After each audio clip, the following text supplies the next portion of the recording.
E logo mais à tarde, o Atlético Mineiro do Cuca enfrenta o Internacional. Destaque de hoje na série Campeões do Brasil, que chega ao 3º episódio.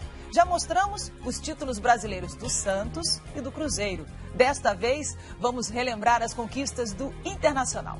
Com 3 títulos, o time comandado por Falcão e Valdomiro foi grande esquadrão da década de 70. Um time que colocou o Rio Grande do Sul no mapa do futebol brasileiro, que mostrou a escola gaúcha e que acabou com um longo período de hegemonia de cariocas e também de paulistas. Você vai relembrar agora as histórias do time que derrubou a máquina do Fluminense, que venceu o Corinthians na final de 76 e que desde 79 tira a onda por ser o último campeão invicto do Brasil. Olha só para o Jair, o Leão saiu, ele tenta ficar, o Leão tenta ganhar o Jair. Começa a ficar com uma torcida empolgante agitando suas bandeiras, cheio desse barulho ensurdecedor na garganta do torcedor gaúcho. Atenção que para escanteio, entrou de grama, tirou de cabeça. Primeiro time do Sul a ser campeão brasileiro. A imprensa do Brasil e do Rio Grande do Sul só começou a respeitar o Internacional depois que ganhou do Fluminense no Rio. Bicampeão. Valdomiro. Ali começou a rivalidade, que até hoje permanece, né? Rolou para o Cláudio Mineiro, belo passe pela ponta esquerda, Pires está pelo miolo, entrou na área, Leão soltou, vai o Falcão. Último clube a levantar a taça de forma invicta.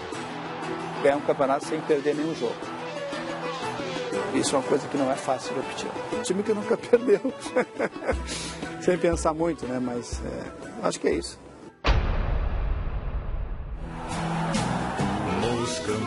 3 títulos em 5 anos. Se a década de 70 no Brasil teve uma cor, foi a vermelha. E se teve um time, foi o Internacional.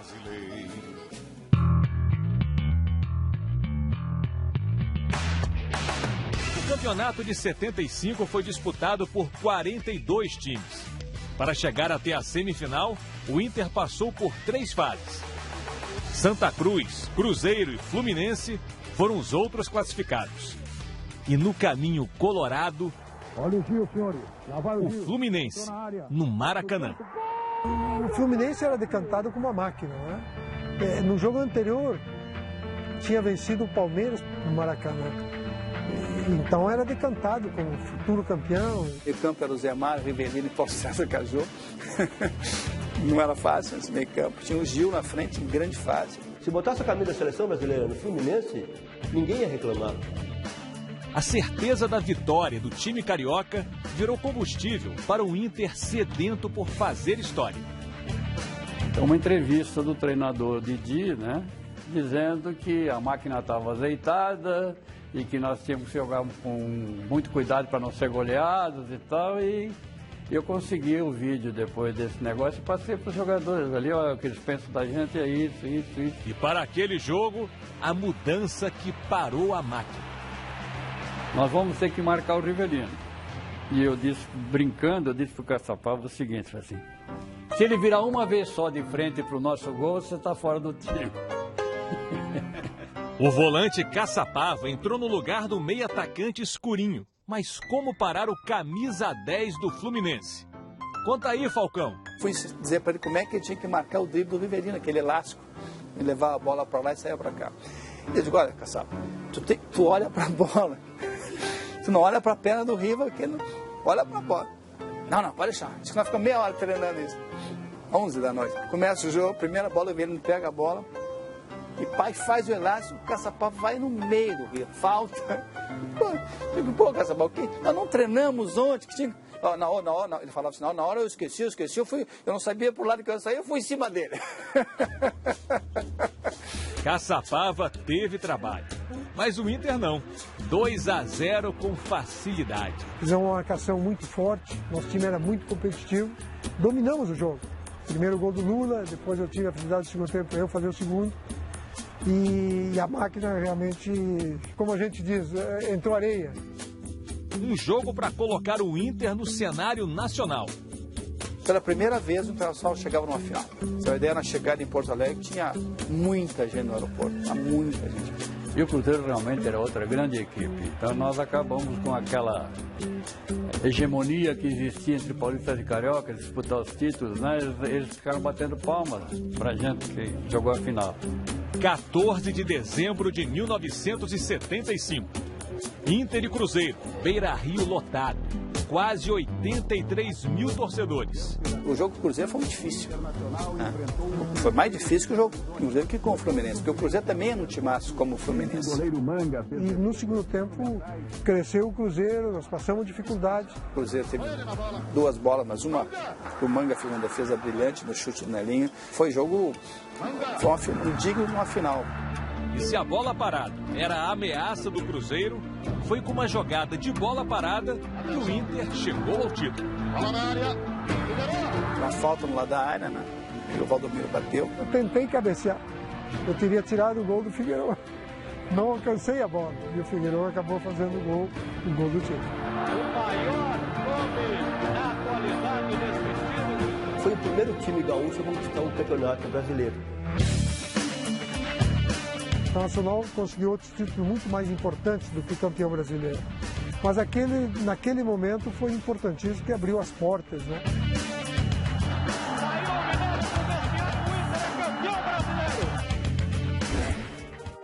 No ano seguinte, como já éramos campeões e tinha acabado aquela tonelada de responsabilidade, foi mais fácil. De surpresa, a favorito. O Inter começava o campeonato de 1976 como o time a ser batido. A vantagem é que o Internacional teve praticamente o mesmo time, né? Em 76 chegou o Marinho, atacante não saiu o Flávio e entrou o Dario. Em 1976, o Campeonato Brasileiro foi disputado por 54 times. Mais uma vez, o Inter precisou passar por 3 fases até conseguir a vaga na semifinal. Fluminense e Corinthians jogariam no Maracanã, enquanto o Inter receberia no Beira-Rio o Atlético Mineiro. E esse jogo com o Atlético foi um jogo também duríssimo. O Atlético saiu na frente, 1-0. Né? E no segundo tempo teve o gol do Batista. A consagração veio no fim. Uma jogada muito ensaiada nos treinos. Às vezes, até demais. Quem bolou não fui eu. Essa jogada era o Falcão que conversando com o Escurinho. Então a gente fazia muito no treino, mas muito, ao ponto dos próprios companheiros começaram a gritar, vamos parar com isso. Eles gritavam, até criticando para parar. E aconteceu nesse jogo. Mas naquela jogada, na hora em que foi dada a cavadinha, a bola foi pro Dario, né? Ele conta que quando eu dei aquele toque, de que vai sair alguma coisa boa, porque eu nunca acertei um passe deles. 46 do segundo tempo. Teve uma falta, não sei se no Batista ou no Marinho, chegou cobrando o Dario, e aí a bola não caiu mais, ficou dentro do gol, acho que foram 6 toques. Falcão de cabeça para Escurinho, para Falcão entrou, apontou, disparou,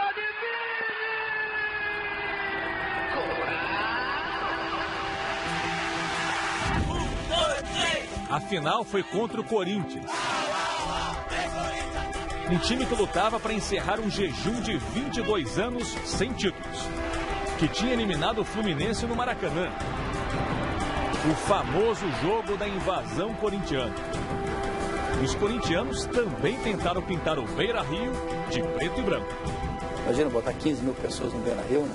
O jogador corintiano se sentiu protegido, a torcida estava com ele. Isso faz uma diferença, né?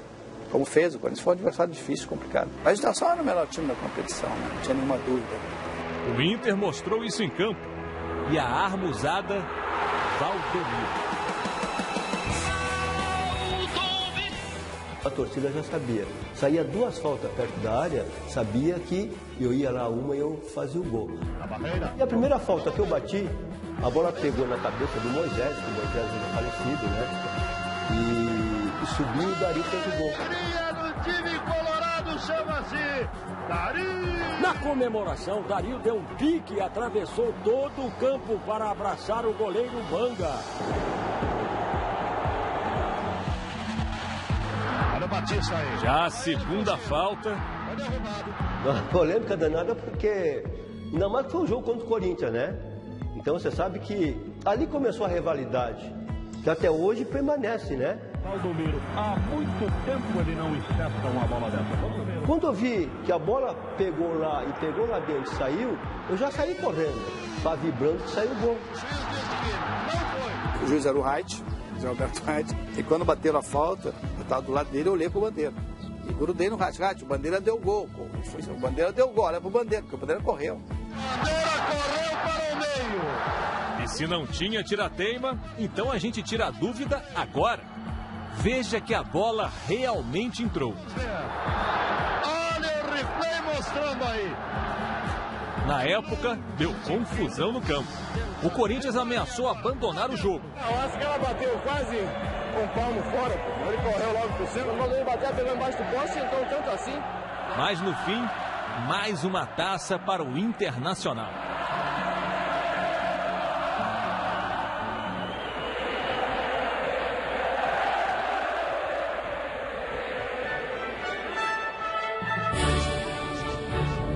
O time que não perdeu. Esse foi o time que ganhou o campeonato invicto, né? E não foi um campeonato qualquer. O Brasileirão de 1979, até hoje, é o que contou com o maior número de clubes na primeira divisão. 94. Para chegar até a semifinal, o Inter passou por 3 fases. Incríveis 583 jogos foram disputados. 1.361 gols marcados. As semifinais? Coritiba e Vasco, Palmeiras e Inter. O Inter passou pelo Palmeiras vencendo em São Paulo por 3-2.